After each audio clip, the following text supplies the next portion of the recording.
We also had a hit in volumes. During this, if you people have been noticing, there was a time where in mid-April, I guess, we saw oil prices trading negative. I hope most of you are aware of that.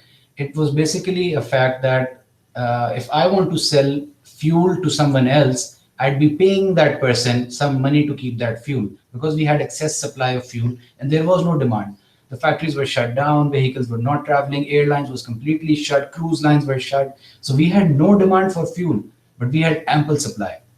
So basically, if someone wants to buy fuel, where does he store it? They were running out of storage capacities. The seas were flooded with tankers and ships with crude, but there's no one to buy that.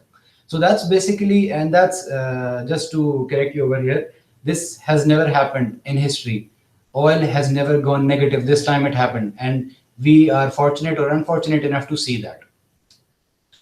Now, unemployment for Saudi Arabia, another indicator, the main driver of growth is again showing a very bleak sign, which is 9% unemployment overall, which used to be 5% at least in 3 to 6 months ago. So we've had a massive increase in unemployment. We've had a hit in the oil prices, but we still see the markets doing well. There are X and Y, multiple reasons for that. Now, I'd like to take you through the investment decision-making process, the conventional, and what basically has changed in all of the elements that you go through in the investment decision-making process. I've basically summarized it down, just a second. I've summarized it down to 3 basic steps, basically, and you all must be aware of this. Step 1 is obviously your due diligence, where your typical risk return determination is done. What risk are you ready to take? What type of return requirements do you have? And then you select the right asset class, you do the financial statement analysis, the ratios, you come up with a value, and then you say, does it fit in your current portfolio? If it does, you go ahead with that. Now, the second step is investing, which is the act, basically operationally. Should I go through a direct equity? Should I go through a fund? Should I go through an SPV? Should I go through X, Y, Z? Which broker should I go through? What is the most optimal way of achieving my investment task? And the last is the monitoring and exit part, where you consistently you monitor the performance of your portfolio and to see where it is right now and is it where you want it to be. If it has achieved your price target, you basically exit. If there are some other liquidity requirements, you exit that position. Now, what are the basic tools that you have in your conventional financial analysis? Now, these are some of the typical financial analysis tools. You start off, I'm taking a top to bottom approach. We start off with the macroeconomic research, your industry outlook, your sector overview, company analysis, statement analysis, ratios, and then valuation ultimately. Now, what happens in macroeconomic research? What has happened so far? I hope all of you are aware of the stimulus packages that the US and the EU has given basically to stimulate growth. If you have people living in the US or Canada, you'd know that people were handed out $1,200 to $2,000 every month. They'll be taxed later on, but they're just giving that money to them so that they can ensure that their demands, basic demands, are being met. The amount that they're receiving is not what they need, actually. It's much more than that. Interest rates are at an all-time low. The US Treasury, the Fed rate is somewhere around 0.50%, which is 50 basis points. So in reality, so you're basically having free lending. You go to a bank, you get a loan at 1%, which is basically nothing. Compare that to 6 months ago, where you were being charged at the T-bill rate somewhere around 2.5 to 3%. So that's a massive change over there. So this is why we use the term the helicopter money. Now what's happening is the stimulus packages are giving away money to people to basically do. Now what happened is, we'll go back to the first slide. Why do we see this performance in the equity markets? The problem is the economies that are being shut down, people do not have any avenues to put their money in. Well, I get 2 million Saudi riyals today out of inheritance or a special bonus from my company. What do I do with it? I probably cannot travel anywhere to buy a property. I cannot go and buy real estate somewhere. I do not have a factory that's appearing lucrative because I don't know when the shipments start up for them. So basically, I don't know where to put my money in. We're from the Islamic countries, so we do not count that a lot, but gambling is another factor. Casinos were shut down, sports were on a halt. There were no betting going on in that scenario, and people do that all the time. It's a huge space over there. So people could not go to Hong Kong or Thailand to play in casinos or go to Las Vegas. So they had no other avenues to invest in. So what they did was they sat in their house. They're in the house 24 hours. They started playing in equities. If you notice the volumes that are being traded in the Saudi market, 6 months ago, let's say before Aramco's IPO, before December 2019, the daily traded volume, daily traded value is basically number of shares traded multiplied by their price. The traded value used to range around 3.5 to 4 billion Saudi riyals. Okay, 4 billion Saudi riyals in one day. Nowadays, this is close to 11 to 12 billion Saudi riyal. That's 3 times increase in the traded value at Tasi. Why is that so? You did not have a population outburst within 6 months, right? You did not have people getting a lot of free money. How did that happen? This is basically because people are running out of avenues to put their money in. So we see the bubble in the markets right now. So this is one of the prime reasons for that bubble. Now, what happens when you as an analyst are covering a company, it might look, if you do not take into account these factors, you'll say, okay, on a macroeconomic front, Saudi has a budget deficit, the oil revenues are weak, we don't see any value coming in out of this market. But there is value coming out of this market. Why is it that happening? Because there are some factors which you are ignoring, which you need to take into account. Stimulus, negative interest rates, these are something that will stay with us for some time. So you need to incorporate that into your macroeconomic models. Next is your industry outlook. Now, this is very interesting for all of you. Probably all of you are quite young and you are very tech savvy and you use Netflix, Amazon, and Google and Twitter all the time. What we're seeing over the last 10 years, and I always say it to everyone, that this pandemic has basically, we were growing or developing on a technological front by all means. But what has happened is this pandemic has brought us at least 5 years ahead of our time in terms of technology. There are a lot of products in the tech space which were completely ignored, which were not considered at all by anyone as a fruitful tool. But this pandemic has taught us that. I would speak from a very personal example. I was of the idea that I would never order things online. I found that extremely inconvenient and I found that as very pricey. Why would I pay someone 20 reals delivery fees when I can go and get it in 2 minutes? During the pandemic, I got so reliant on delivering online that now, if I look at it, I cannot survive without delivering my stuff online. So that's something that has forced people to get into this. Now, tech coming into the play, this has basically changed your dynamics of the segregation of companies or the sectors that you typically have. 20 years down the lane, you'd hear someone has a cement factory. What does it do? It has a factory, it produces cement, it sells locally and internationally, very simple, plain vanilla. Then you graduated slightly more, you had internet companies, you had email companies, or Google or Hotmail for that matter. What do? They basically provide you a service for which they charge you. Now what tech has done, it has become an umbrella term.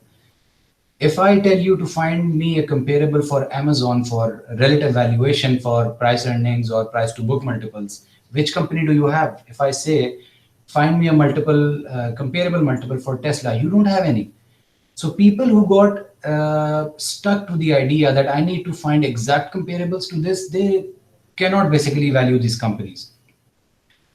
Telecom companies, typically they were just telecom companies providing you phone services to call your friends, messages, and internet.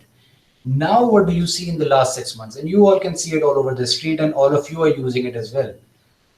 STC Pay, just an example. And I'm not supporting any of the companies. I'm just giving you an example. STC Pay has been your perfect example of how fintech is basically changing the telecom space. Telecom space, if you look at someone 5, 7 years down before now, let's say in 2011, 12, they used to say telecom is a very defensive, very dead sector. There is not much growth unless there is population. Value addition is very difficult.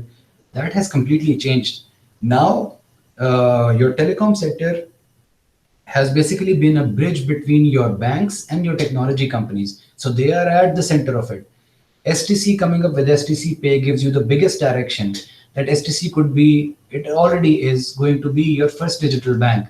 Now, I wouldn't be surprised that when I have children, all your Rajis, Alinmas, they might be out of business if they don't change. It might be STC that's ruling the entire money flow in Saudi Arabia. I wouldn't be surprised with that. Now, having that said, did that happen overnight? Not at all. It took a lot of time. Now, there were a lot of people who realized this and started taking positions in such companies, trying. You need to respect change. Nobody likes change. If I'm sitting at this place, I like my PC, I like my friends, I wouldn't want to change it. But does that mean I'm doing well? No, I'm not at all. I need to basically adapt to how things are moving around me. So when you go to the industry, I'm not sure how many of you are working in the asset management industry already, but if you work in the asset management industry, when you go in with a tunnel vision and you say, okay, fine, I'm valuing Netflix, but I don't know who to compare it to because it's a tech company. That will be one of the dullest excuse you could give. Now, what you do basically in such scenarios is, and this has evolved very recently, you try to find blended multiples and you try to see the dynamics of the sector. I'll give you an example of how Tesla is valued when you use comparables. Now, Tesla, if I tell you it's a tech company, you would say yes, maybe. If I tell you it's an automobile company, you would say yes, maybe. If I tell you it's a rocket company, you would say yeah, maybe. So it's basically all of that. You don't have any other company that does all that. So how you value companies like Tesla is you take a blended approach where you take valuations from automobile sector. Now, a part of Tesla is very similar to how Toyota is or how General Motors is. But there is another part of it, the tech part, which is probably going to give that extra alpha. So that's where you bring in your Google or Microsoft or Facebook into the picture. So you will basically take a few of your multiples, or let's say valuation, coming in from tech companies and a few coming in from the automobile, which will basically drive it down slightly. So you take a blended of these and then you go ahead. Now, having said that blend, even if you use that blend, my valuation, your valuation will be entirely different. How much of a tech company do I think Tesla is? Do I think it's 60% tech company? You think 20% tech company. So that's basically where our differences of valuations will come in. Now, this is something you cannot quantify. This is something that comes up with approach. And this is, as long as you can justify your assumptions and justify your valuations, you can basically value anything, which is why I said you can even value the sun. So now people need to be very dynamic about this. You cannot sit and think on the conventional landscapes. I'll give you an example of Sulaiman Al Habib. It's again, a very relevant example. All of you have fortunately or unfortunately visited Sulaiman Al Habib. It's one of the greatest hospitals that we have here. If you notice the stock price, it's doing amazing for multiple reasons. Why do you think that there are people who say that? I also the opinion, I don't consider Sulaiman Al Habib as a healthcare company. Sulaiman Al Habib is trading as at a multiple almost 35, 37. Your other players, Movasa, Saudi German, are trading at 23, 25. Why do you have that difference? Sulaiman Habib is a different animal altogether. It's a hospital which has a very huge range of tech offerings that they have. They are assisting the Ministry of Health in their systems, in their automation, in their robotics. They're doing that. So it's basically becoming into a tech company, which is why people are ready to pay their additional premium for Sulaiman Al Habib. That's not the case with Saudi German Hospital. So if you identify these things, if I was the conventional guy, I would say, okay, Sulaiman Al Habib has reached the 25 multiple, it's time to sell. No, I don't do it. Why? Because it's not your conventional healthcare player. It's basically a blend of healthcare and tech. So the way you approach it is basically going to change it, and that's going to impact your decision making. So the sooner you do it, the better it is. Company analysis. Now, if you look at the company analysis, again, typical company analysis is all these financial statement analysis mainly are in terms of valuation is about determining what cash flows the company is going to generate. Now, speaking of that, cash flows might be coming in last year, they might be coming in this year. How much are coming in the next year? That's the key question that a lot of people are asking when they are covering companies that are impacted by Corona. Let's say the hospitality sector. I'd say IHG Group, or let's say Marriott or Radisson, now they have had one of the worst years in their history where their hotels were completely shut down. Even when they open up, they have to follow SOPs. They cannot go up to 100% utilization. So they have that hit coming in. Now, I agree that this year is going to be exceptional, but they've lost, let's say, 30% of the earnings. What percentage of that earnings are going to come back? That's going to be my key question.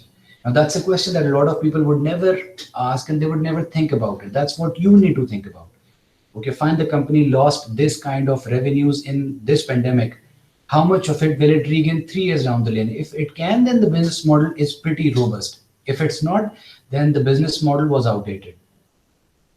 If you look at the conventional cash flows, you see a lot of what do you say, trends or very predictive patterns, but that's not the case nowadays. I have I have, let's say, 500 hotels all across the world. I thought nobody could challenge me, but guess what? Oyo, Airbnb, they came in and they changed the model to the last wildest dream that you could think of. Oyo, right now, by the way, it's coming out of India. It's right now the largest hotel chain in the world without owning a single hotel. So this has basically put to waste all the capex that the traditional hospitality sector invested in that. Now, do they sit and cry about it or they do something about it? Yes, definitely they can do. Now, how creative or how responsive they are to this, that determines who will survive. I was listening to this talk about Airbnb, and this point was highlighted once. Airbnb is going for an IPO in the coming 6 months or so. A lot of people say that Airbnb is going to be, it's obviously completely shut down. They were on the verge of bankruptcy, but they're still going for the IPO. And people say, why do they still go for an IPO? They have a hit in valuation as well. There was someone who said that Airbnb is one of the most asset light players in the hospitality sector. Now, in this pandemic, when the cash flows were weak, a lot of these players who have invested a lot, who had a lot of fixed cost, could not survive. They'll go out of business. When they go out of business, your supply demand dynamics completely change. You'll have an undersupply of hotel rooms. That's where players like Airbnb will step in. So if you look at that perspective, Airbnb BNB is going to be one of the hottest sellers 2 years down the lane. So if you look at that way, this will give you basically the idea of how sustainable or how robust your business model is. And that's going to be the key. Now, again, if you go for your balance sheet analysis, let's say you do ratio analysis. Now, again, I hit virtual sessions. You all would have heard about intangible assets. Now, intangible assets are something that you cannot feel, touch, patents, all these things. How crucial were they 15 years before now? They were not. Nowadays, we have companies like Netflix, or we have companies like Google, for that matter. They do not have any hard assets or any tangible assets. All their assets are intangible assets. Now, if you use your traditional approach for valuing these assets, you will never arrive at a value. I can challenge you today, if you use your, if you ignore the intangibles, Google, Netflix, even Tesla for that matter, would come out to be close to $5 or $6 a share. That's what is the value of intangibles coming in. And this is not going to go down, this is going to go up from here. So how do you value intangibles? It's obviously there's a science behind it, there's a methodology behind it, but obviously the most important thing is, do you understand intangibles? Do you see how they're going to play out? Do you see how their value will be changed? Because intangibles have their own pros and cons. Who values them? How reliable is the value that's being reported on the books? These are some things which the accountants or the financial reporting people are struggling with as well. The conventional method would be, okay, I go to a company, I try to audit them, and I say, okay, these are your receivables, these are your factories, these are your inventory, that's it. Now there's a big item called as intangible. It's a multi-billion item. What do I do about it? How do I value it? Who is the authorized person to do that? It's a huge science. So you as analysts working in the asset management or the investment banking department would like to see what that intangible generates for the company overall. So you need to understand that very well. The moment you understand that intangibles are going to be a game changer, you'll start seeing your valuations blooming for all the companies which are asset light.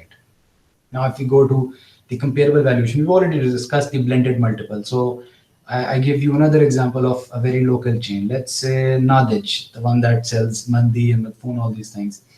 Now, when you'll be working in investment banking, you'll probably be taking that company, probably want to buy into that or sell into that. Now, if you go to your investors and you tell them this is Nadij, it makes mandi, people like mandi, that's it. If you say that, you're not going to get a dime for that. You need to sell them the idea that this Nadej could be the next McDonald's, it could be the next Al Baik, it could be the next Starbucks. If you sell them that value based on a legitimate plan, definitely with impressive branding, then yes, definitely you are in the game.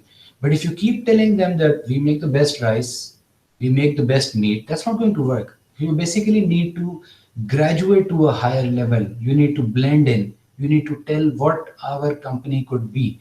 So my company is here. It could be one of the next McDonald's, or it could be the Tatsali or the Matam Bukhari that it is around every corner. So you need to have that battle between those to basically convince your investors that you need to pay this amount for this company.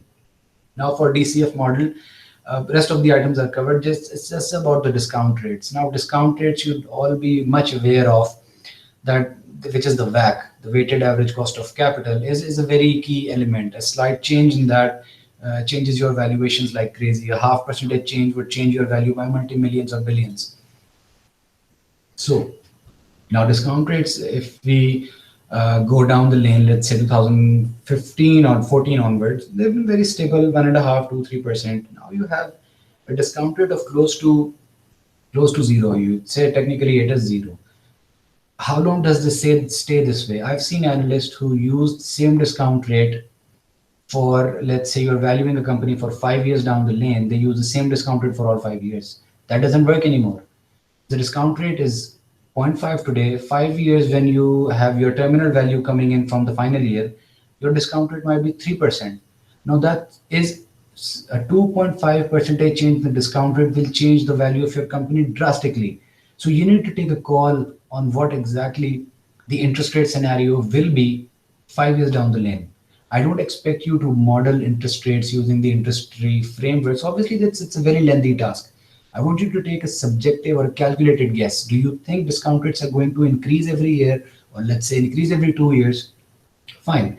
First year I have a half percent, then I have 2%, then I have 2.5%. In my terminal year, I'll have somewhere around 2.75%. So I take that. So I'm reducing the uncertainty because I cannot go down from here in terms of interest rates. It can only go up, right? So till what level am I incorporating into my model? Now that makes my model very much robust. The scenarios change, I update my model every quarter, every year, and my values are very close to the true values. So this is basically how you need to, and all the aspects or the possible changes that we have in these conventional items, they have occurred in the last 5 to 10 years. It's just about, I think I did one session before at PSU where I took a number of pictures and I told everyone, okay, do you know this? Do you know that? I put up a picture of Twitter, everybody knew about it. I put a picture of an LV bag, everybody knew about it. But when I put the picture of the oil minister, the ex-oil minister Khalid Al-Faleh, nobody knew about it. So you're bombarded with information every day. But the point is, are you interpreting or analyzing it in a very good manner? That's going to be key. Now, when you have a small investment account and you put, let's say, $500 into Netflix, and if you have this finance background at the back of your hand, the next day that you see Netflix changing their rates, you'll try to see that entire connection. Okay, it was charging $8 or $10 per month. Now it's charging $9. Lower price. How many more people will get? How many of my friends who weren't using Netflix will use Netflix? So these kind of dots will start automatically getting connected in your head. And that's basically how your valuation comes in, because no matter how much you deny it, valuation or financial analysis is, I'd say 50% is your numbers, 50% is the story. You need to understand the story, you need to believe in it, you need to know how the story could possibly play out. You cannot know it to certainty because you're not magicians. Even magicians wouldn't do that. So it's basically the story that you need to value over here. So as long as you have a wider vision, because I know people who value companies and They make their fancy DCF models. Oh my God, it looks amazing. I have base case, bull case scenario. I have all these colors. I have these drop down menus. It looks amazing. This is my target price or my intrinsic value for the stock. But when you ask them anything about the story of the company, what is the robustness of the products? Is that product going to be outdated 5 years from now? They don't know about it. How can they increase the value addition aspect of the product? They don't know about it. So that gives you a very low quality analysis. You will get the job done, you'll get your salary, you'll probably get a raise if you're in a bank every year, but doesn't mean that the quality of your work is good. You need to try to improve on that because there are a lot of qualitative and soft aspects which change the entire way that you look at this. Now, the story that we have right now is uh, the pandemic again. Now, the pandemic, I explained how the e-commerce or the online space has been completely changed altogether. Same as the case with the healthcare and the biotechnology sector. You saw that this sector was very much neglected. They had a lot of shortfalls in funding. The moment the COVID-19 came up, we saw multi-billion being spent into R&D in the biotechnology sector. Because if someone took a call on the products of the biotechnology or the underlying research that they were doing, he would have printed multi-millions by now, just because he believed in the robustness of the product. So unless you understand the story, you would never be able to value or understand the company completely. Uh, Again, now technical analysis. I've just listed a few: relative strength index, moving averages, Bollinger Band, Fibonacci. Now, these are some things you definitely would know about. We have a rule of thumb: if RSI is more than 70, it's overbought; less than 40, it's oversold. So you basically try to trade between them. Moving averages. Now, if you have time, just go through the 50-day and 200-day moving averages for stocks in the US, especially. You go at the FANG stocks, Facebook, Amazon, Netflix, Google. You'd see people defying these trends. If someone was trading at these trends, he would have exited the market in probably 2 months, 3 months before now. But there are people who still defy these trends and still try to set into it. I heard an example about Amazon once. Amazon was always, I mean, there are some companies which are always considered to be overvalued at all times. Amazon is one of them. Now, there was one key thing. You look at all charts, it looks expensive. You look at all ratios, it looks expensive. But there is something about that person, Jeff Bezos, one thing. He announces something crazy and somehow he ends up doing it. And the moment he enters a sector, he basically kills competition because he's the only one there. Now, that's something that you cannot quantify. That's something that comes as a qualitative factor to you, as a gut feeling to you. If you don't have that factor at the back of your hand, your moving averages or your Bollinger Band will tell you sell, sell, sell. But when you have that grip over the company, you'll basically understand how these things are. Second thing, I mentioned to you about the liquidity and the trading value that's basically being seen now. This is value we have never seen before in Saudi, not even globally, because we have a lot of free money. People have no avenue to spend, so they're putting into this.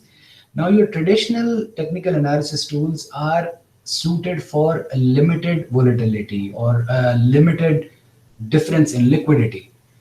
That has completely changed in the last 3 months. These tools now become very less reliable. I can challenge all of you: use these four tools, go back to the companies, look at their values, and tell me which company was a buy or a sell 2 months from now. Where it was then, where is it now? So sometimes these indicators give you wrong. I'm not saying they're not useful, they're very useful. They are supposed to be a part of your investment decision making process. But how reliable they are, you need to assess the situation as well in which you are. You are in COVID right now, you have been through one of the worst things. You are in the session, so Alhamdulillah, you all survived and you are healthy. But you need to learn some lessons out of it. So as long as you open your mind up to these changes or these disruptions, you'll be in a good place to basically make sense out of these. I believe you people have also covered a few of behavioral finance concepts. Now, I won't deny it. When I was a student, I used to look at behavioral finance and I'd say, what is that? Who does that? I mean, behavioral finance doesn't make sense to someone who reads it initially. But when you come into the practical life, you'll see that behavioral finance is much more relevant than it looks in the books. And I'm not talking about this pandemic because right now it's one of the most important factors. 5 years before, behavioral finance, when I started taking direct exposure to equities, I started seeing the impact the behaviors of people do in terms of trading or in terms of the value that comes out of it. I'm not saying in the long run it might die out, it might net off, but in the short run, these are amazing or huge impacts that behavioral finance brings into your life. Just a few examples that I gave you about momentum, know the revenues, gambling, adrenaline rush. There are people, you know it, if unfortunately some of your friends or family members are gamblers, like very avid gamblers, you know their mentality, you know how they think about things. What they'll do is, you tell them, I'll give me a portfolio to manage into equities, I'll give you 20%. They'll say, no, I need 20% within a week, within a day. I need 40% within 2 weeks. That's the kind of mentality that they have. Now, if you, as a fund manager, as a portfolio manager, can identify names where people have this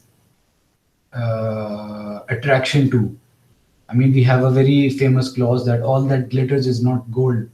Nowadays, it's basically the reverse. What all that glitters is gold. I'm sitting watching Netflix. I see someone else watching Netflix. I say, good, Netflix is good. I start buying it. That's how it is nowadays. You have more interest in names that are consumer centric, retail specific. People see those names all around, Starbucks, McDonald's. So they keep buying those names. And this is the mentality that you'll only be able to identify if you know the investor base of a stock. If I know what kind of people watch Netflix, what kind of people invest in Netflix, I know how Netflix will perform based on the current scenario. The other is true. General Electric is, what do you say, the Sheba stock, okay, the old man stock. It's a dying company for XYZ reasons, but General Electric will not be bought and sold in this way. You'll not have that kind of gambling investors coming into that. So these type of adrenaline rush that people derive out of this, if you identify it at the right time, you can make money. It's, we sometimes say that in the listed equities, we are in the business to make money out of fools. There are people who are buying or selling for very wrong reasons. So we are basically there to take advantage of the situation, try to make money out of it with all ethics, with in the best professional manner. Not to say that you adopt in unethical means. So basically, these are factors that come out of behavioral finance. I mean, if you have exposure to multiple countries, now I take some position in the US, in Pakistan, and Saudi all. So you try to understand the mentality of the people with how they'll react to news. Now back home in Pakistan, we have a lot of political uncertainty. We have news coming out on and off about XYZ leader sent to jail, so and so leader found in corruption. So unless you understand how people react to that news, you wouldn't understand what they'll do next. The next day, if such news comes out, they'll probably sell just for no good reason. And the next day, they'll get start buying. So you basically enter at that time. So you need to assess that. And you can't do it unless you understand the basic behavioral finance concept. The second, I think one of the concepts that you people have is overconfidence, where someone says that if they achieve something, they believe it's because of their skill and not luck, and they think that it's going to go on again and again. Same is the case right now. Nowadays, you go to anyone, they say, I made 40% in the last 3 months. Everybody made that. Now they think that they did it because of their skill and they can keep doing it. They're completely wrong. If they stay invested the way that they have been in the last 3 months, they'll basically lose everything out. So that overconfidence element, and that might come into you as well. I wouldn't deny it comes into me as well. It comes into everyone. You start seeing, okay, I bought MIS, I bought Yamama Steel. It made me 35-40% amazing. I think I have the skill, so I do it again. No, I need to reassess my situation. Why did I make this? Can I repeat this in the same stock or in some other stock? So that's how you basically need to keep thinking. You need to stay humble. You need to open up your mind to all of these aspects which conventionally you would never see. Before I finish, I wouldn't say that only these aspects are important. I'd say these are an additional tool that you have. Okay, these are some concepts that you need to incorporate into your conventional thinking. By no means do I deny that you still have to calculate your net margins, the gross margins, your cash flow margins. Definitely, you have to do that. But if you do only that, you're nowhere. But if you completely ignore them, then again you're gone. So you basically need to strike that sweet right balance between all of them.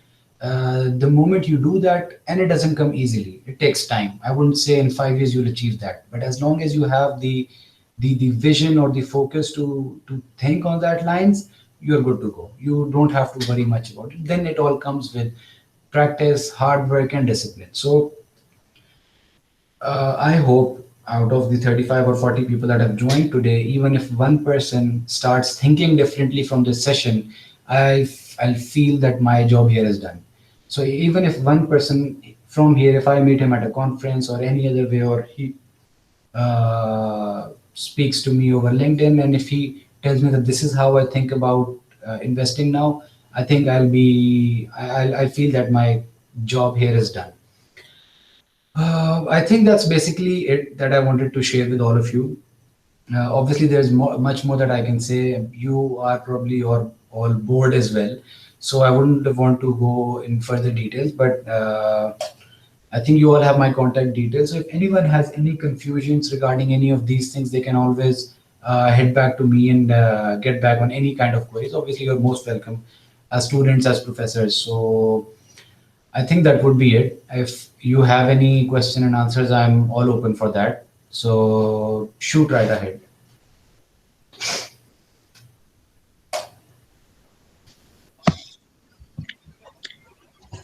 Thank you very much, Mr. Ashar. Students, kindly ask questions if you have anything you want to ask, any comment.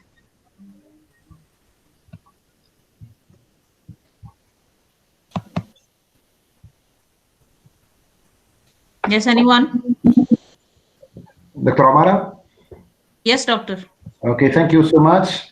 I would like to thank you, Mr. Saleem, for his excellent presentation as an instructor for the portfolio management and the security analysis. Really, I appreciate your presentation.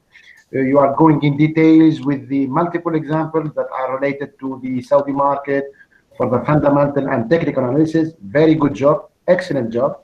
It should be really very thoughtful for our students to attend this your presentation